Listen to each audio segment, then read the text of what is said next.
జై గురుదేవ్. ఓం శ్రీ సాయిరామ్. అనంతాత్మ స్వరూపులారా, నేను మీరు గురు సందేశంలో ఆత్మే మనసు, మనసే ఆత్మ అనే అంశాన్ని గురించి తెలుసుకున్నారు. ఈరోజు యద్భావం తద్భవతి అనే అంశాన్ని గురించి తెలుసుకోబోతున్నారు. యద్భావం తద్భవతి. వాస్తవానికి ఆత్మ మనసు రెండు వేరు కాదు. వానిని వేరు చేయటం సాధ్యం కానే కాదు. రెండూ కంటికి కనిపించవు. రెండు ఒకదానితో మరొకటి పరస్పర అవినాభావ సంబంధాన్ని కలిగి ఉంటాయి. ఆత్మ నుండి మనసు ఆవిర్భవిస్తుంది. ఆ మనసు ద్వారా భౌతిక జగత్తు ఆవిర్భవిస్తుంది.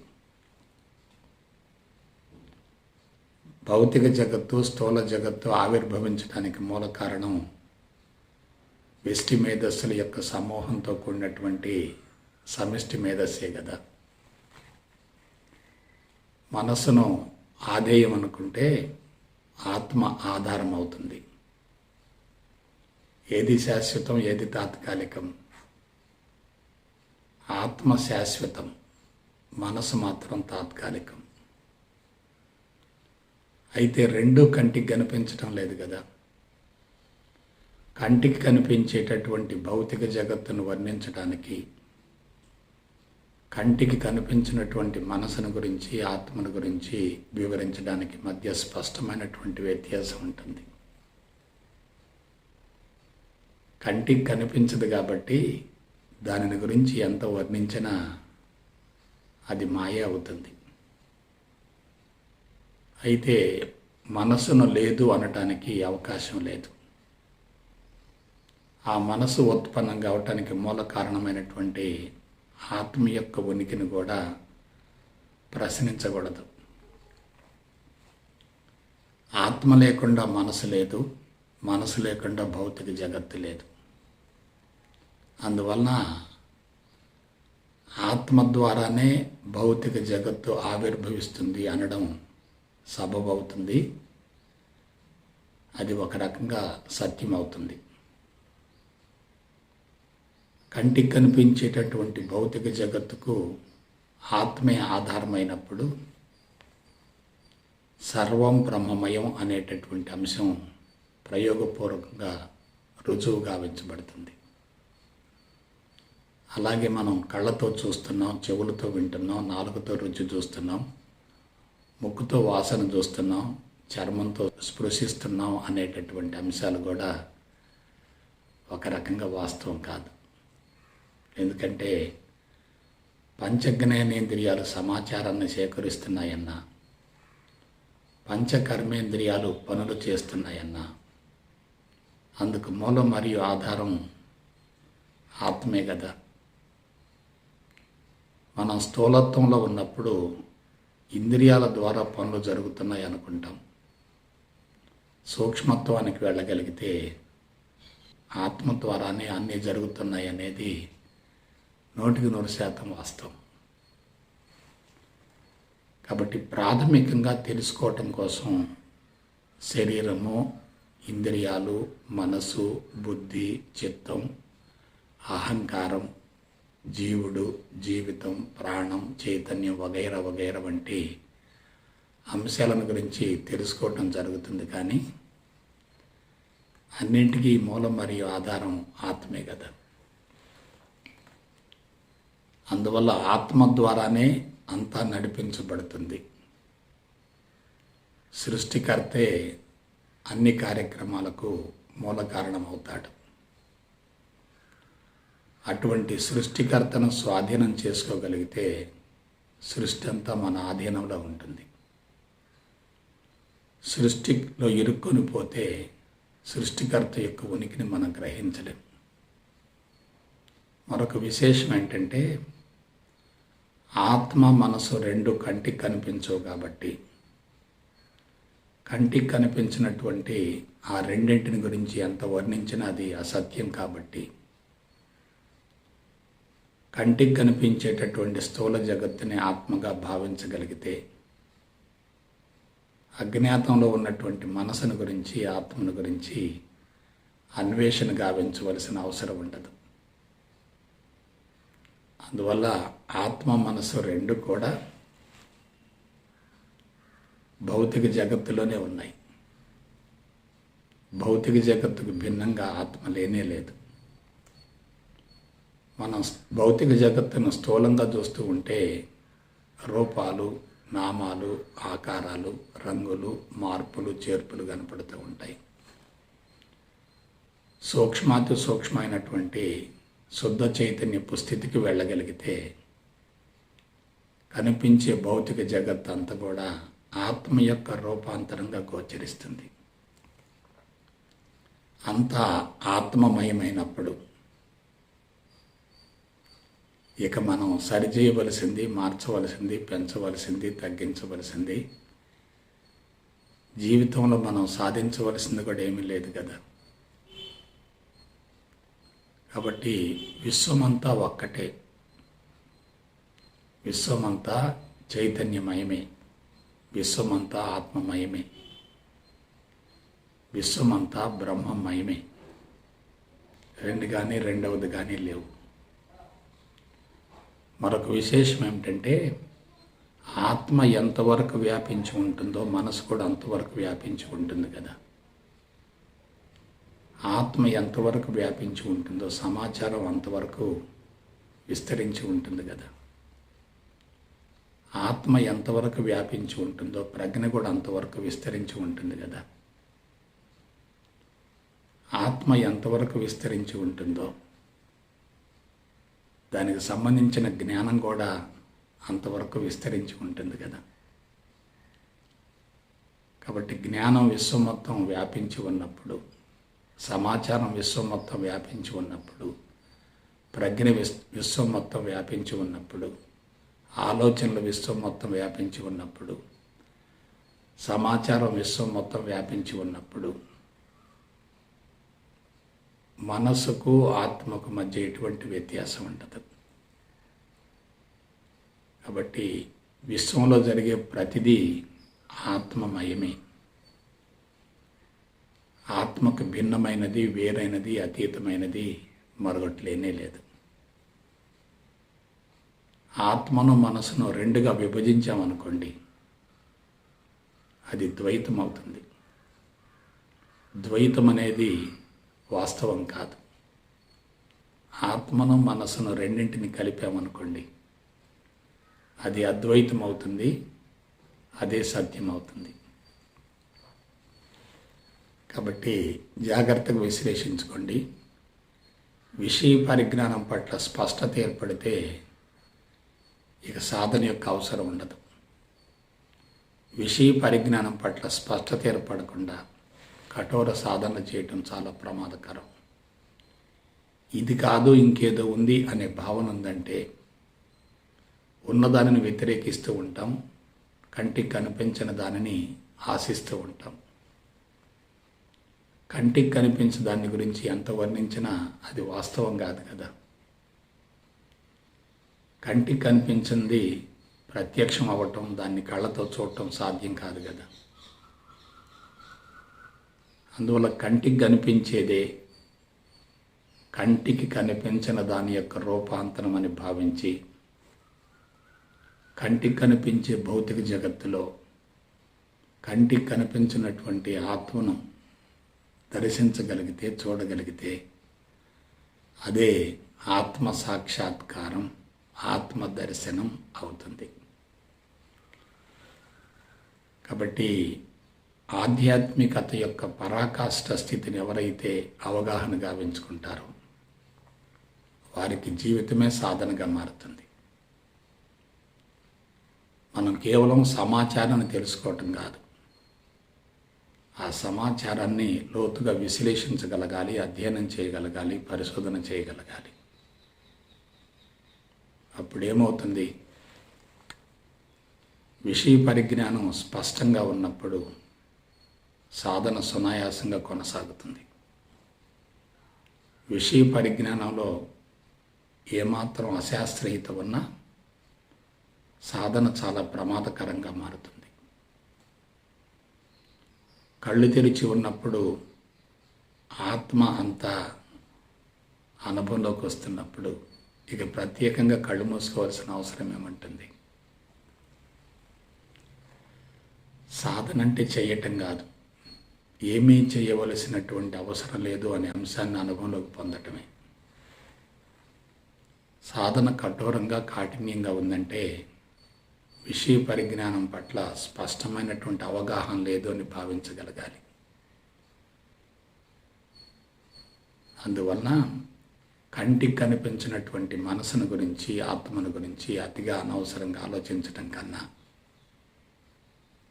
పుట్టుక నుండి మరణం వరకు, ఉదయం నుండి సాయంత్రం వరకు జరిగేటటువంటి ప్రతి సన్నివేశాన్ని, సందర్భాన్ని, స్థూలాన్ని, అందరి మార్పులు చేర్పులను భగవంతునికి ప్రతిరూపంగా భావించగలిగితే నిరంతరం సాధన జరుగుతూనే ఉంటుంది. దానినే నిత్య సమాధి అంటారు. ఈరోజు మనం యద్భావం తద్భవతి అనే అంశాన్ని గురించి తెలుసుకుందాం. ఒకే ఒక విషయాన్ని స్పష్టంగా మీకు తెలియజేస్తున్నా. మీ అంతరంగమే అంతటా ప్రతిబింబిస్తుంది. మీ అంతరంగమే మిమ్ములను నడిపిస్తుంది. మీ అంతరంగంలో ఉన్నదే అంతటా కనిపిస్తుంది. మీ అంతరంగంలో ఉన్నదానికి అనుగుణంగానే జీవితం కొనసాగుతుంది.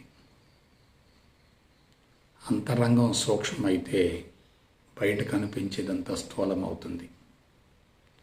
సూక్ష్మం అనేది స్థూలానికి మూలమవుతుంది. బయట కనిపించేటటువంటి స్థూలం అంతా కూడా లోపల ఉన్నటువంటి సూక్ష్మం అనేటటువంటి బీజం ద్వారా వ్యక్తీకరించబడుతుంది. కాబట్టి పుట్టుక నుండి మరణం వరకు జీవితంలో జరిగే ప్రతి సంఘటన కూడా ముందుగా నిర్ణయించబడుతుంది.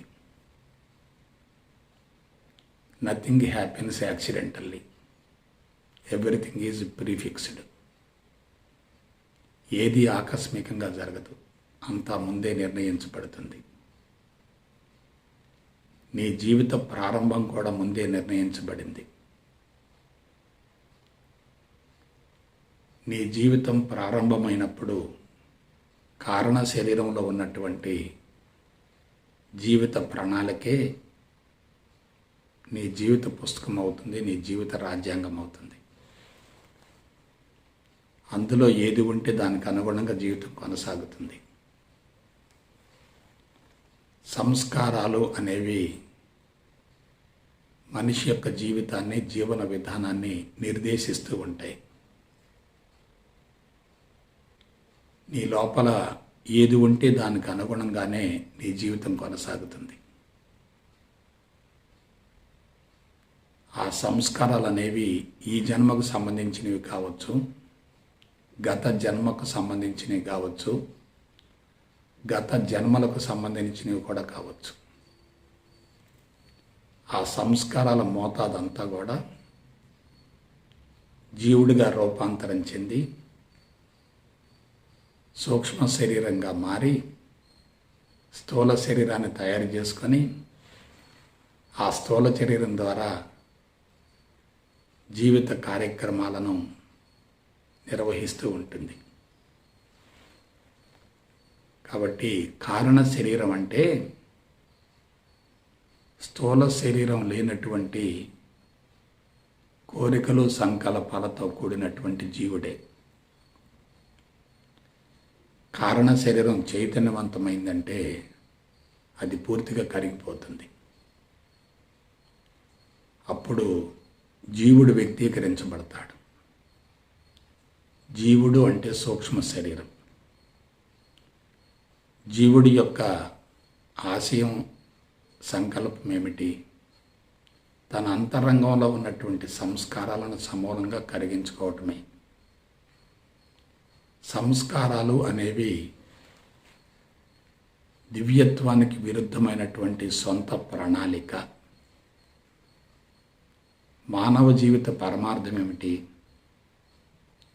విశ్వంలో కలిసిపోవాలి, విశ్వంలో ఐక్యం చెందాలి. విశ్వంలో ఐక్యం చెందటానికి అడ్డుగోడ అవరోధం ఏమిటి? సొంత ప్రణాళిక. కాబట్టి జీవుడి యొక్క ఆశయం ఏమిటి? సొంత ప్రణాళికను కరిగించుకోవాలి. సొంత ప్రణాళిక ఉన్నంత వరకు నేను ఫలానా అనబడే అహంకారం ఉంటుంది. సొంత ప్రణాళిక సమూలంగా కరిగిపోయిందనుకోండి, అహంకారానికి అవకాశం ఉండదు కదా. అహంకారం లేకపోతే జీవుడే దేవుడు అవుతాడు కదా. కాబట్టి నీ అంతరంగమే నిన్ను ముందుకు నడిపిస్తుంది. You are totally being operated by your past కర్మ.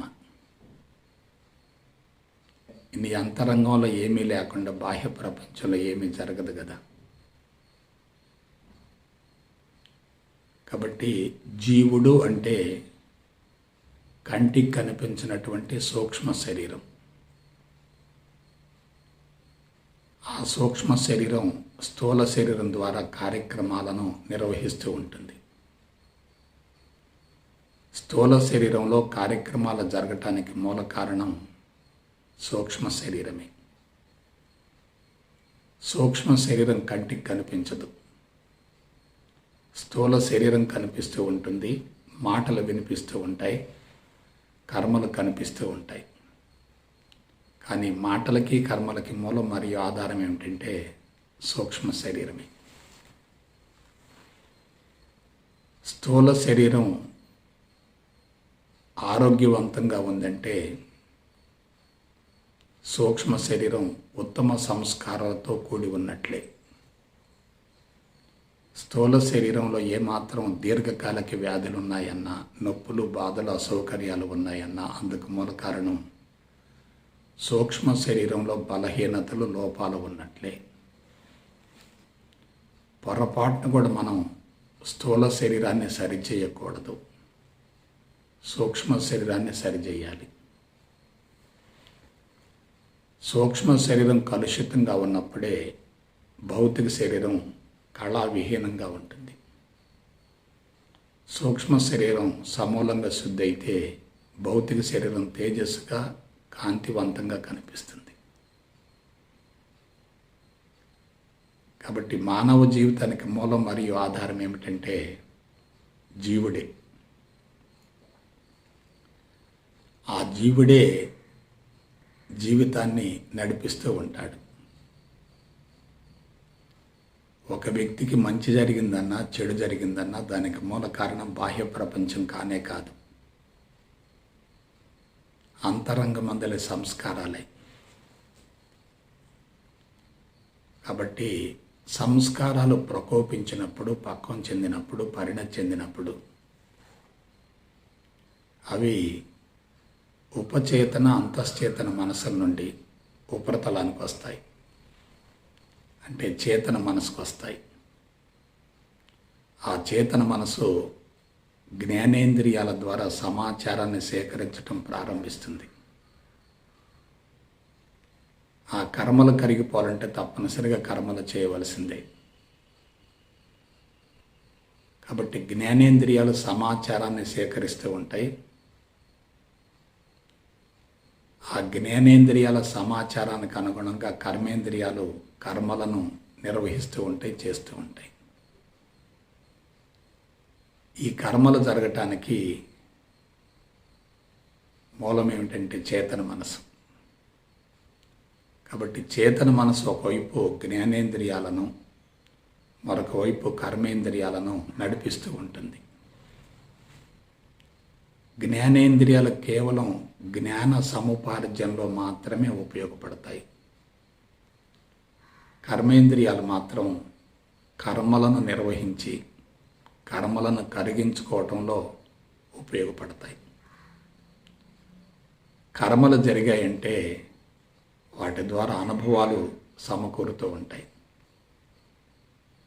ఒక కర్మ జరిగిందంటే ఉన్న కర్మ కరిగిపోవచ్చు, అదనంగా అనుభవం ఏర్పడవచ్చు.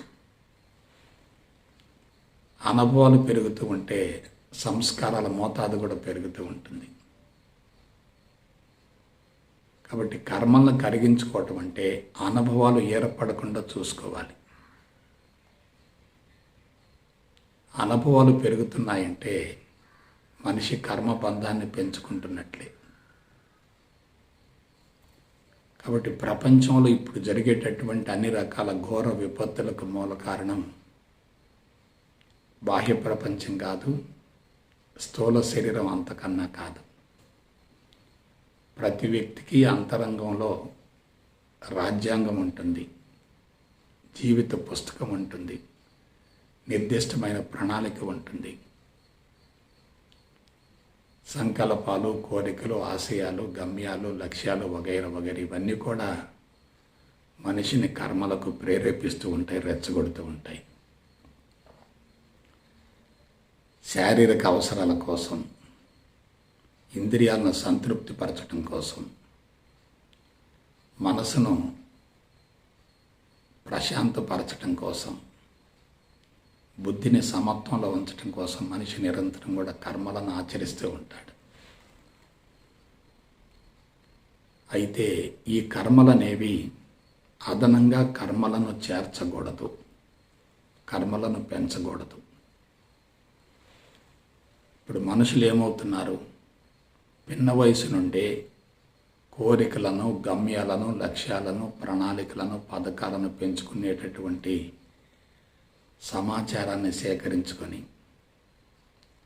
ప్రణాళికలను, పథకాలను ముందే నిర్ణయించుకొని వాటిని నెరవేర్చుకోవటం కోసం భౌతిక ప్రపంచంలో పరుగులు పెడుతూ జీవితానికి సరిపడా ముందే కార్యక్రమాలను నిర్ణయించుకొని వాటిని నెరవేర్చుకోవటం కోసం తమ శక్తియుక్తులన్నింటినీ వెచ్చిస్తున్నారు. ఈ ప్రస్థానంలో అందరూ కూడా కర్మలను పెంచుకుంటున్నారు. కర్మలను పెంచుకోవటమే జీవిత పరమావధిగా భావిస్తున్నారు.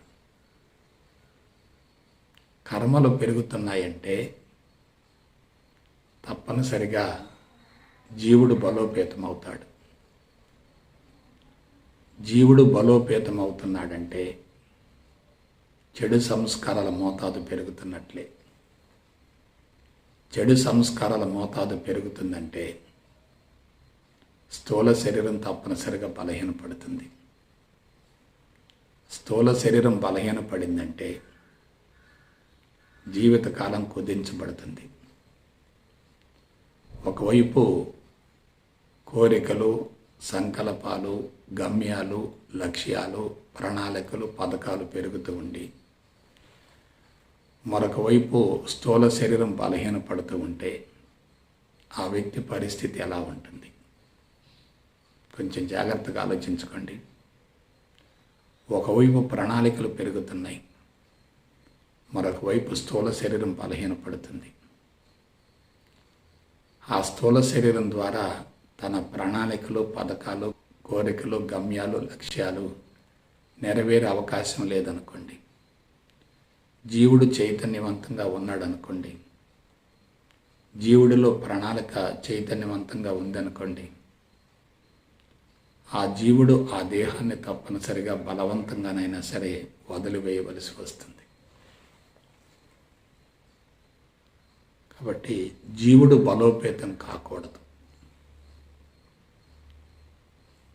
జీవుడు బలహీనపడుతూ ఉండాలి, జీవుడు కరిగిపోతూ ఉండాలి, జీవుడిలో ఉన్నటువంటి సంస్కారాలు తగ్గిపోతూ ఉండాలి, కర్మల మోతాదు తగ్గుతూ ఉండాలి. కానీ ప్రస్తుతం ప్రపంచంలో ఏం జరుగుతుందో మీరు ఆలోచించండి. భౌతికవాదపు మత్తు తారాస్థాయికి చేరింది. మనుగడ కోసం పోరాటం జరుగుతుంది. వనరులు గణనీయంగా తరిగిపోతున్నాయి, తగ్గిపోతున్నాయి. విపరీతమైన పోటీతత్వం పెరుగుతుంది. కనీస అవసరాలు తీర్చుకోలేని పరిస్థితి ఏర్పడింది. అందరూ కూడా కుటుంబం, సాంప్రదాయాలు, ఆచార వ్యవహారాలు, వివాహం, ఉద్యోగం, వైద్యం, కుటుంబ పోషణ వగైరా వగైరా వగైరా వీటన్నింటినీ నెరవేర్చుకోవటం కోసం శక్తిని అంతా వెచ్చించవలసి వస్తుంది. కాబట్టి కొంచెం జాగ్రత్తగా ఆలోచించండి. మనిషి విషవలయంలో ఉన్నాడు, మాయాక్షేత్రంలో బంధించబడ్డాడు. దాని నుంచి బయటపడటం కోసం చేసేటటువంటి ప్రయత్నాల ద్వారా ఆ మాయాక్షేత్రంలో ఇంకా కూరుకుపోతున్నాడు. బంధాలు పెరుగుతూ ఉన్నాయి, కర్మలు పెరుగుతూ ఉన్నాయి, జీవితకాలం కుదించుకుపోతుంది, దీర్ఘకాలిక రుగ్మతలు సంభవిస్తున్నాయి, జీవిత లక్ష్యం పూర్తిగా నెరవేరకుండా పోతుంది. మరొక విశేషం ఏంటంటే, ఒక శరీరాన్ని వదిలి మరొక శరీరంలోకి ప్రవేశించడం అనేది బహు కష్టతరం. శరీరాన్ని బలవంతంగా వదిలివేయడం అంటే జీవుడు విపరీతంగా ఘర్షణకు లోనవుతాడు. భావసారూప్యం అన్నటువంటి మరొక దేహాన్ని ఎంపిక చేసుకోవటం, ఆ దేహంలోకి ప్రవేశించడం కూడా చాలా కష్టతరం అవుతుంది. అందువల్ల జీవుడు బయటికి వెళ్ళి మరొక దేహాన్ని ఆశ్రయించేంత వరకు ఆ జీవుడు విపరీతంగా ఘర్షణకు లోనవుతాడు. ఆ కలుషితంతోనే జీవుడు భౌతిక దేహం కోసం, ప్రౌఢ దేహం కోసం అన్వేషణ చేస్తూ ఉంటాడు. తొందరగా ప్రౌఢ దేహం దొరకలేదనుకోండి, అతను నరకయాతనను అనుభవిస్తూ ఉంటాడు. కాబట్టి జాగ్రత్తగా విశ్లేషించుకునేటట్లయితే భూమండలం మొత్తంలో మానవుడు ఒక్కడే నరకాన్ని చవి చూస్తున్నాడు. మిగతా జాతులకు ఇటువంటి అతి హేయమైనటువంటి జీవన విధానం లేదు. అందున మానవ జాతిలో సంస్కారాల మోతాదు ఎక్కువగా ఉండి అవి చెడు సంస్కారాలు అయ్యేటట్లయితే అంతఃచేతన మనసులో లోతుగా, బరువుగా, భారంగా రికార్డ్ అయి ఉండి వాటిని సమూలంగా తొలగించుకోవటం, కరిగించుకోవటం అనేది మామూలు వ్యక్తులకు సాధ్యం కానే కాదు. జీవితం పట్ల సంపూర్ణ అవగాహన ఉండి పుట్టుకకు ముందు, మరణం తర్వాత కూడా జీవితం ఉంది అనేటటువంటి భావనతో ఎవరైతే తన సహజ స్వరూపాన్ని తెలుసుకోగలుగుతారో వాళ్ళు మాత్రమే జీవుడికి అతీతమైనటువంటి జీవన విధానాన్ని కొనసాగించగలుగుతారు. జీవుడికి లోబడి ఉన్నంత వరకు జీవుడు ప్రపంచం అనేటటువంటి మత్తుతో శరీరాన్ని కొనసాగిస్తూ ఉంటాడు. జీవుడికి భౌతిక ప్రపంచానికి మధ్య అవినాభావ సంబంధం ఉందనుకోండి, ఆ జీవుడు భౌతిక ప్రపంచం నుండి అనూహ్యంగా జ్ఞానాన్ని సేకరిస్తూ ఉండి నిరంతరం కర్మలను ఆచరిస్తూ ఉండి కర్మల మోతాదుని ఇంకా పెంచుకుంటూ జీవితాన్ని అన్ని విధాలా దుర్వినియోగపరుచుకుంటాడు. మరొక విశేషం చెప్తున్నాను. కర్మబంధంలో ఉన్నటువంటి వ్యక్తి జీవితాన్ని గురించి సరైనటువంటి అవగాహన గావించుకోలేడు, జీవితాన్ని కళాత్మకంగా కొనసాగించలేడు, జీవిత ప్రణాళిక నుండి బయటపడే అవకాశమే లేదు.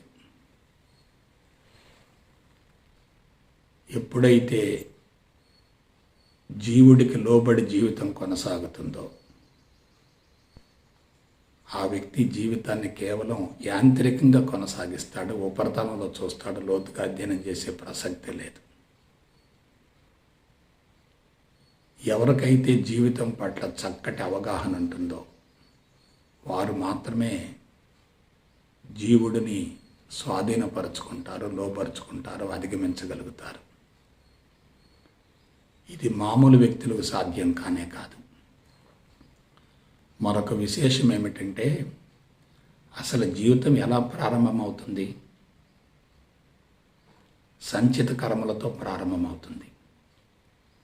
ఆ సంచిత కర్మలన్నీ కూడా చెడు సంస్కారాల సమూహమే కదా. చెడు సంస్కారాల సమూహంతో సంచిత కర్మలతో జీవితం ప్రారంభమైనప్పుడు ఆ వ్యక్తి చెడు వైపుకే ఆకర్షింపబడతాడు తప్ప మంచిని గురించి ఆలోచించడు, ఆకర్షింపబడడు. చెడు వైపుకు ఆకర్షింపబడుతూ చెడు కర్మలు చేస్తూ ఉంటే కర్మల మోత అది ఇంకా పెరుగుతూనే ఉంటుంది కదా. కాబట్టి జీవితాన్ని గురించి జాగ్రత్తగా విశ్లేషించుకునేటట్లయితే జీవుడి పరిధిలో జీవితం కొనసాగేటట్లయితే జీవుడు కలుషితమైనటువంటి సంస్కారాలతో కూడి ఉన్నట్లయితే ఆ జీవుడు భౌతిక ప్రపంచంతో విడరాని సంబంధం ఏర్పరచుకుంటాడు. భౌతిక ప్రపంచం నుండి తాను విడిగా ఉండే అవకాశమే లేదు. భౌతిక ప్రపంచంతో పెనవేసుకుంటాడు. గమ్యాలు, లక్ష్యాలు, ప్రణాళికలు, పథకాలతో నిర్విరామంగా శ్రమిస్తూ ఉంటాడు.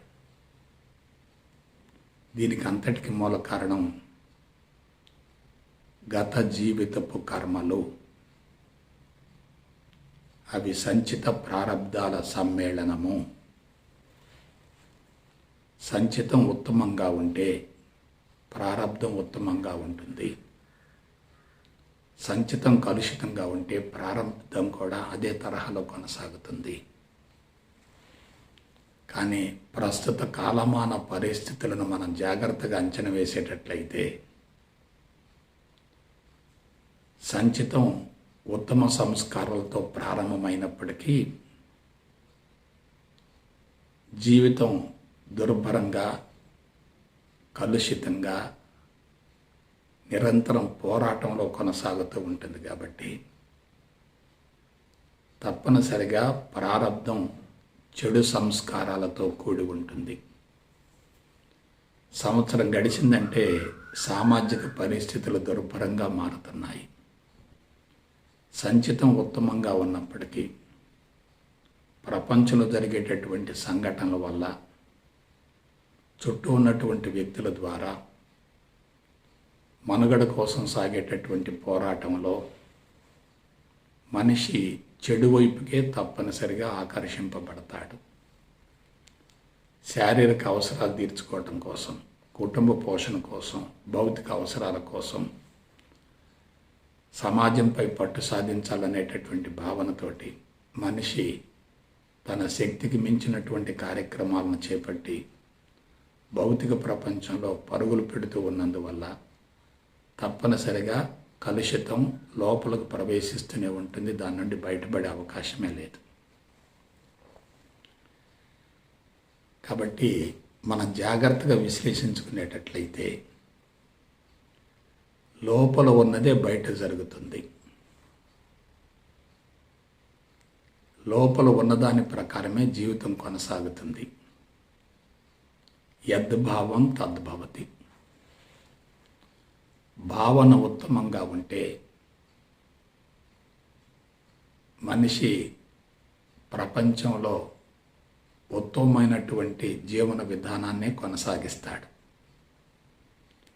భావన కలుషితంగా ఉంటే, నెగిటివ్గా ఉంటే మనిషి అటువైపుకే ఆకర్షింపబడి దాని యొక్క మోతాదుని ఇంకా పెంచుకుంటూ ఉంటాడు.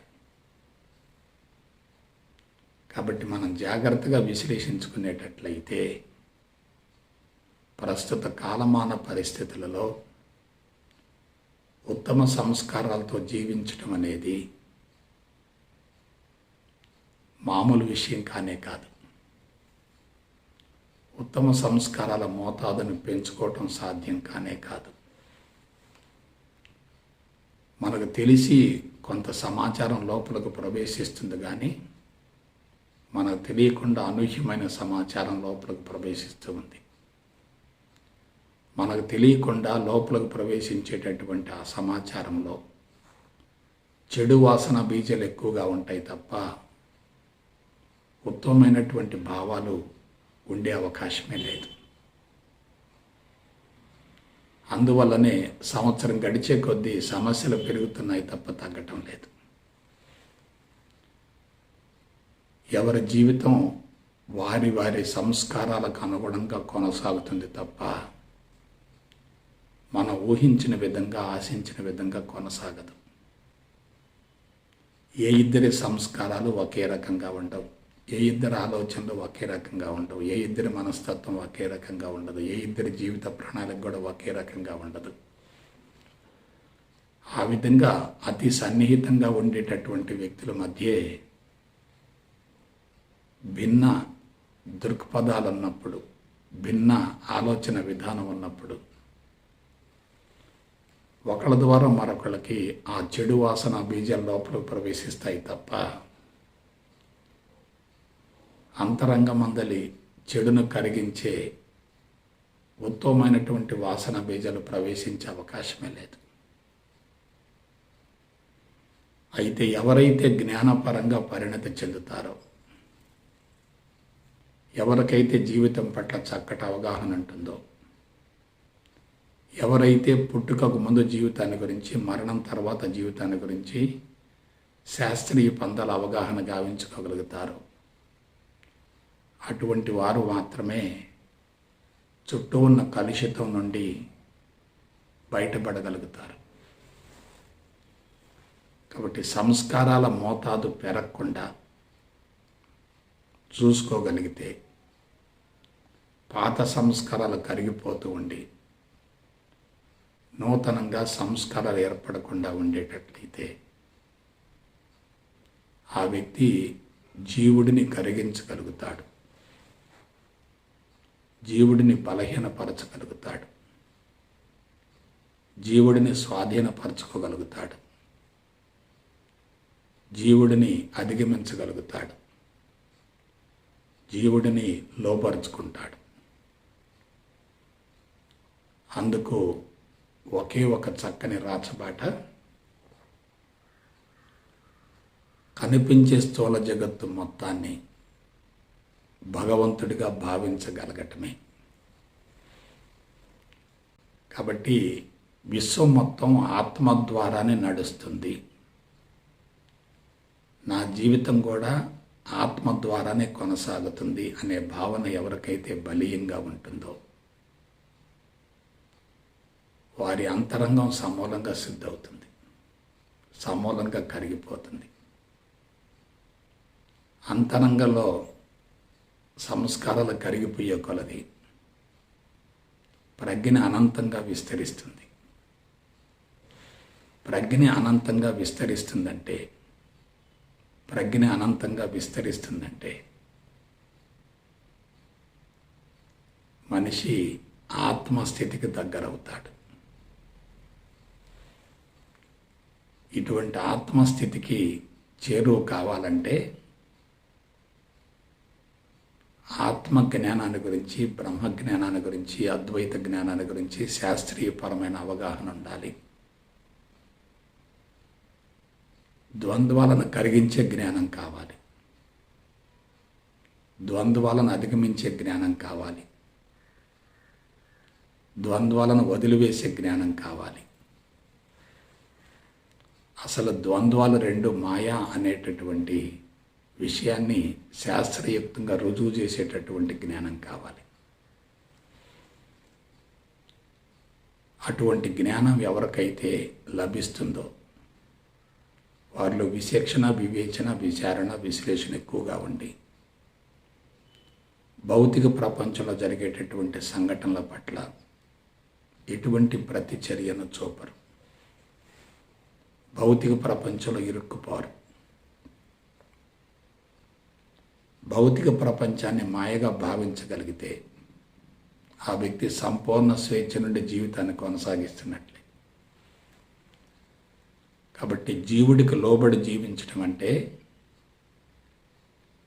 జీవుడు ఆధీనంలో జీవితం కొనసాగటం అంటే జీవభావం బలీయంగా ఉన్నట్లే. జీవుడిని స్వాధీనపరచుకోగలిగితే, జీవుడిని అధిగమించగలిగితే, జీవుడు కూడా మాయా అని తెలుసుకోగలిగితే అనుభవాలన్నీ మాయని తెలుసుకోగలిగితే, నేను జీవితంలో ఏమీ చేయవలసినటువంటి అవసరం లేదు అనేటటువంటి విషయాన్ని అనుభవంలోకి పొందగలిగితే, అటువంటి స్థితిలో అంతరంగ సంస్కారాలు సమూలంగా కరిగిపోతాయి. కాబట్టి బిడ్డలారా, నేను మరొకసారి చెప్తున్నాను, పరిపూర్ణ జ్ఞానమే పరమౌషధం. సంస్కారాలకు లోబడి జీవించడం కాదు, సంస్కారాలను లోబరుచుకోవాలి. జీవుడికి లోబడి జీవించడం కాదు, జీవుడిని లోబరుచుకోవాలి. అందుకు ప్రపంచంలో జరిగేటటువంటి సంఘటనల పట్ల మూల కారణం తెలిసి ఉండాలి. ఎవరి జీవితమైనా వారి వారి అంతరంగం మందలి సంస్కారాల స్వభావాన్ని బట్టే కొనసాగుతుంది కదా. అంతరంగం ఒక రకంగా, జీవితం మరొక రకంగా ఉండదు కదా. సూక్ష్మ శరీరం యొక్క ప్రతిరూపమే స్థూల శరీరం అయినప్పుడు, సూక్ష్మ శరీరపు ప్రణాళికకు అనుగుణంగా స్థూల శరీరం కొనసాగుతున్నప్పుడు, సూక్ష్మ శరీరం యొక్క సంస్కారాలను గురించి లోతుగా అధ్యయనం చేసి ఆ సూక్ష్మ శరీరంలో మార్పులు చేసుకోగలిగితే, సూక్ష్మ శరీరాన్ని కరిగించగలిగితే, బలహీనతలను తొలగించగలిగితే, లోపాలను సవరించుకోగలిగితే, జీవితాన్ని గురించి అన్ని కోణాల నుండి లోతుగా అధ్యయనం చేయగలిగితే, ఇక సూక్ష్మ శరీరం కరిగిపోతుంది. సూక్ష్మ శరీరం కరిగిపోయింది అనుకోండి, స్థూల శరీరం స్వచ్ఛంగా ఉంటుంది, సంపూర్ణ ఆరోగ్యంగా ఉంటుంది. స్థూల శరీరం తేజోవంతంగా ఉంటుంది, కాంతివంతంగా ఉంటుంది. ఎప్పుడైతే స్థూల శరీరం తేజోవంతంగా కాంతివంతంగా ఉందో, అంతరంగంలో ఎటువంటి సంస్కారాలు లేవు కాబట్టి ఆ వ్యక్తి సంపూర్ణ స్వేచ్ఛ నుండి జీవితాన్ని కొనసాగించగలుగుతాడు. అందువలన యద్భావం తద్భవతి. నీ అంతరంగమే నిన్ను నడిపిస్తుంది. నీ జీవిత పుస్తకంలో ఆల్రెడీ ప్రణాళిక అంతా ముందే నిర్ణయించబడింది, నిక్షిప్తమయ్యింది. నువ్వు చేసే ప్రతి పని వెనుక నీ కర్మల యొక్క ప్రేరణ ఉంది. అందువలన ప్రపంచాన్ని మార్చాలి అనే భావనకు పూర్తిగా స్వస్తి పలకాలి. శరీరాన్ని పూర్తిగా కరిగించుకుంటే ఇంద్రియ మనోబుద్ధులు, చిత్తం, అహంకారాలు పూర్తిగా కరిగిపోతే, సంస్కారాల మోతాదు పూర్తిగా తొలగిపోతే మనిషి జీవితం సంపూర్ణ స్వేచ్ఛతో కొనసాగుతుంది. మీకు ఒకే ఒక విషయం చెప్తాను, సంపూర్ణ స్వేచ్ఛే భగవంతుడు. Total freedom it self is God. ఎప్పుడైతే అంతరంగం సమూలంగా శుద్ధి అవుతుందో, అంతరంగం సమూలంగా శుద్ధి అయ్యేటట్లయితే ఆ వ్యక్తికి కర్మలు చేయవలసినటువంటి అవసరం లేదు కదా. కాబట్టి కర్మలు చేయవలసినటువంటి అవసరం లేదు అనే స్థితి వచ్చిందంటే కర్మలను కరిగించుకున్నట్లే, కర్మలను జయించినట్లే.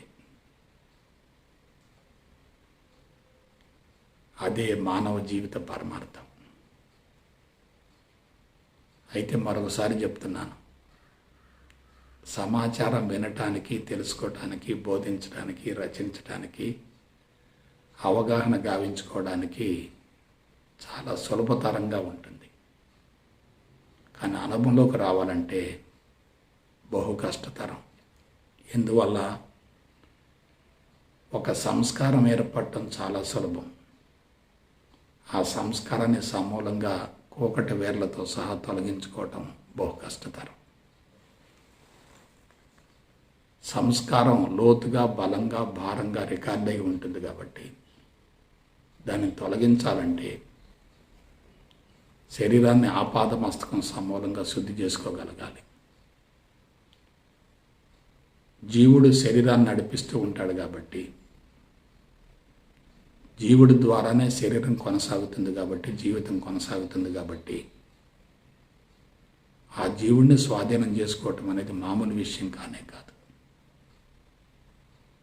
ఎందుకంటే వేదాంతం అనేది పరస్పర విరుద్ధమైన అంశాలతో కూడి ఉంటుంది. అందరికీ అవగాహన కాదు. ఎవరికైతే అంతరంగంలో ఉత్తమ సంస్కారాలు ఉంటాయో వారు మాత్రమే వేదాంతాన్ని అర్థం చేసుకోగలుగుతారు. ఉత్తమ సంస్కారాలు ఉన్నప్పటికీ శాస్త్రీయపరమైనటువంటి అవగాహన గావించుకోలేకపోతే మనిషిలో ఆధ్యాత్మిక కలతలు పెరుగుతాయి. మనిషి ప్రక్కదో బట్టే అవకాశం ఉంటుంది. కొండ శిఖరం మీద జ్యోతి ఉన్నప్పటికీ ఆ జ్యోతిని చేరటం కోసం ప్రయాణం ప్రారంభించబడినప్పటికీ మధ్యలో అడ్డంకులు, అవరోధాలు వచ్చినప్పుడు మనిషి ప్రక్కదో బట్టే అవకాశం ఉంటుంది. అందున ప్రస్తుత జీవన విధానం బహు కష్టతరంగా ఉంది కాబట్టి అన్నింటినీ అధిగమించి గమ్యాన్ని, లక్ష్యాన్ని చేరటం అనేది సిద్ధాంతపరంగా బోధించినంత సులభం మాత్రం కాదు. అయినా సరే అవకాశం ఉంది. అందరికీ సాధ్యం కాకపోవచ్చు. అందుకే చెప్తుంటారు, వేలాది మంది ఈ మార్గంలోకి వస్తూ ఉంటారు. కొద్దిమంది మాత్రమే పరిణతి చెందగలుగుతారు. ఆ కొద్ది మందిలో మీరు ఉండగలిగితే మీ జీవితం ఎలా ఉంటుందో ఊహించుకోండి. కాబట్టి జీవిత ప్రణాళికను, జీవిత రాజ్యాంగాన్ని, జీవిత పుస్తకాన్ని సమూలంగా అధ్యయనం చేసి దానిని కరిగించుకొని అధిగమించి జీవితాన్ని స్వేచ్ఛ వైపుకు మళ్లించి జీవిత పరమార్థం నెరవేర్చుకోవటం కోసం చక్కటి ప్రణాళికతో ముందుకు వెళతారని మనస వాచ కర్మణ కోరుకుంటూ, అందుకు మీకు అంతరంగం నుండి బలీయమైనటువంటి ఆత్మశక్తి తోడు కావాలని ఆశిస్తూ, ఆకాంక్షిస్తూ, నిండు మనసుతో ఆశీర్వదిస్తూ సెలవు తీసుకుంటా. జై గురుదేవ్, జై గురుదేవ్, జై గురుదేవ్.